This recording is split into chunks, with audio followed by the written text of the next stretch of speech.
خب سرخ کن بدون روغن فیلیپس، حالا به اسم اصلی، ولی خب میبینید که برد کوچیک اصلی نیست و این دوستان آکبنده، یعنی فروشنده اومده بفروشه، دیده روشن نمیشه آورده اینجا برای تعمیر. یه خورده موقع خرید دقت کنید دوستان، اینا فیک این دستگاه.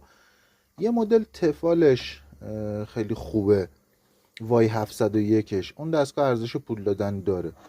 حالا بریم ببینیم ایراد خاموشی این دستگاه چیه.